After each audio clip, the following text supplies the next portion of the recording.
বড়দিনে Messi Neymar সহ football পাড়ায় একদিকে যেখানে সবার মুখে হাসি, আনন্দ ও পরিবারের সঙ্গে সময় কাটানোর ধুম, ঠিক তার অপরদিকে নেমে এলো শোকের ছায়া। মেসি নেইমারদের মতোই পরিবারের সঙ্গে সময় কাটাতে গিয়ে ভয়াবহ এক দুর্ঘটনায় প্রাণ হারালেন জার্মান ফুটবলার সেবাস্তিয়ান হার্টনার। নর্দার্ন মন্তে নেগ্রোতে সানকুক রিসর্টে স্কিইংয়ের সময় এক চেয়ারলিফট থেকে প্রায় ৭০ মিটার নিচে পড়ে মৃত্যুর কোলে ঢলে পড়েন তিনি। এতে উৎসবের আনন্দ যেন বদলে গেল বিষাদে। ৩৪ বছর বয়সেই না ফেরার দেশে পাড়ি দিলেন এই তরুণ ফুটবলার। জার্মান সংবাদ মাধ্যম বিল্ড জানিয়েছে, চেয়ারলিফটটি একটি যান্ত্রিক ত্রুটির কারণে হেলে পড়ে।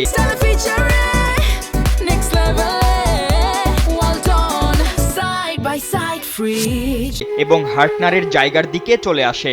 ঠিক সেই মুহূর্তে তিনি লিফট থেকে পড়ে যান, যার ফলে তার মৃত্যু ঘটে।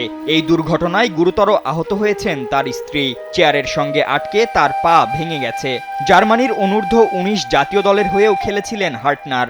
তার মৃত্যুতে শোকস্তব্ধ বর্তমান ক্লাব ইটিএসভি হামবুর্গ। এক বিবৃতিতে ক্লাবটি জানিয়েছে, আমাদের অধিনায়ক সেবাস্তিয়ান হার্টনার ছুটিতে ছিলেন এবং একটি মর্মান্তিক দুর্ঘটনায় তার মৃত্যু হয়েছে।